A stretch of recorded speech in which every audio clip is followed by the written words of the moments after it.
मेरा नाम रेशमा सुब्बा है।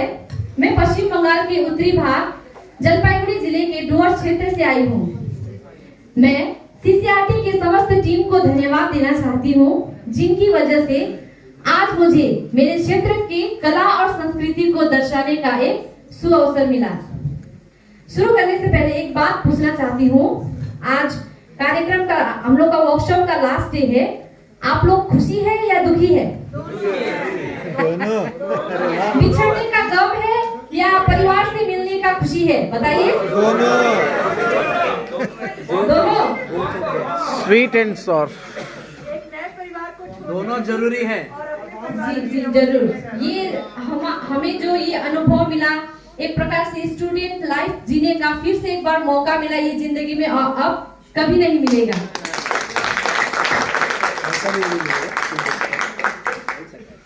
जब हम लोग यहाँ सीसीआरटी में आए तो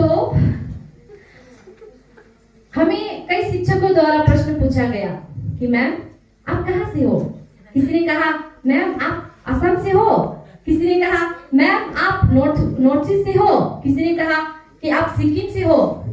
उन्हीं शिक्षकों में से एक शिक्षक ने बहुत ही रोमांचक प्रश्न पूछा, मैं वो शेयर करना चाहूंगी।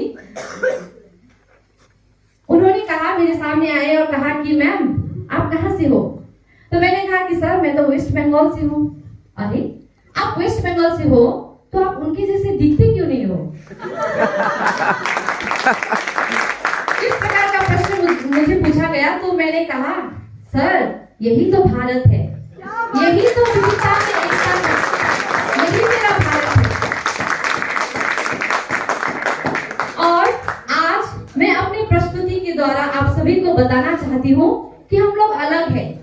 अलग होने के बावजूद भी हम एक हैं।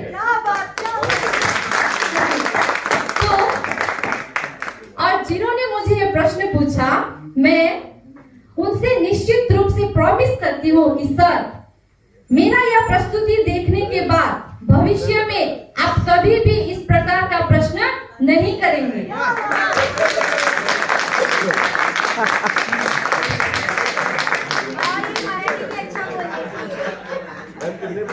हम सभी जानते हैं भारत विविधताओं का देश है, जहां विभिन्न धर्म, जाति, संस्कृति, कला को एक समान रूप से देखा जाता है और उनका सम्मान किया जाता है।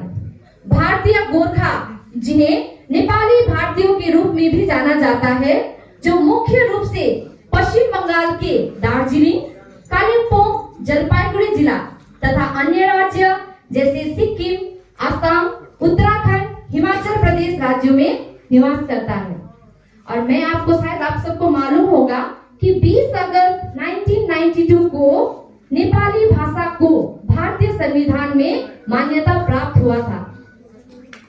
जितने भी 22 ऑफिशियल लैंग्वेज है इन इंडियन कॉन्स्टिट्यूशन, उनमें एक नेपाली भाषा जो कि मेरी मातृभाषा है वो भी है। अतः 20 अगस्त को भारतीय गोरखालियों द्वारा नेपाली भाषा मान्यता दिवस मनाया जाता है। यहाँ आप देख सकते हैं traditional dresses and jewellery of north Bengal और गोरखा ट्रेडिशन। तो यहाँ फोटो आप देख सकते हैं, मेरा ही लगाया है, मेरा और अम्बिका दी का ही है, देख सकते हैं। तो मुझे कोई दूसरा नहीं मिला तो चलो आपने ही लगा दी, यही सोची। तो हमारा जो ये कॉस्ट्यूम है आप देख सकते हैं, मैं पूरी ट्रेडिशनल ड्रेसेस में हूँ। इसे ढाका साड़ी कहा जाता है, इसे चौबंदी चोली कहा जाता है। और पुरुष जो परिधान में है उसे दौरा सुरल कहा जाता है। दौरा सुरल में कई धार्मिक विश्वास है। यह वर्षों से एक समान रहा है। इसका बंद गर्दन भगवान शिव की गर्दन के चारों ओर सांप का प्रतीक है। अगर बात करते हैं गहनों की और आभूषण की ओर, तो देख सकते हैं मैं आभूषण से भरी पड़ी हूँ। देखिए, जिसे हमारे गोरखाओं का जो आभूषण है उसमें से मुख्य है पोते या तिलहरी, जो शादी के वक्त हस्बैंड द्वारा दिया जाता है। और उसके बाद है नौकंठा, नौगिरी भी कहते हैं, कल्ली, अन्य कई प्रकार के आभूषण भारतीय गोरखाएं पहनने में गोरखा महिलाएं पहनने में पसंद करती है। इसके बाद की बात करें तो इसमें से मुख्य ट्रेडिशनल फूड है जो आप देख सकते हैं, एक गोलाकार रोटी जिसे सेल रोटी कहते हैं।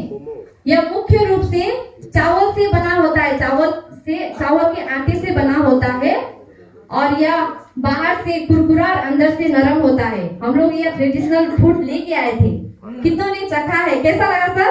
बहुत बढ़िया जी। तो ये सेल रोटी जो है वो मेन हम लोग का ट्रेडिशनल फूड है। इसके अलावा आप देख सकते हैं गुंद्रुक, जिसको हम लोग गुंद्रुक बोलते हैं, कंदमूल है, मोमो, थुप्पा, ये भी भारतीय गोरखाओं का लोकप्रिय भोजन है। बात करते हैं त्योहार की तरफ।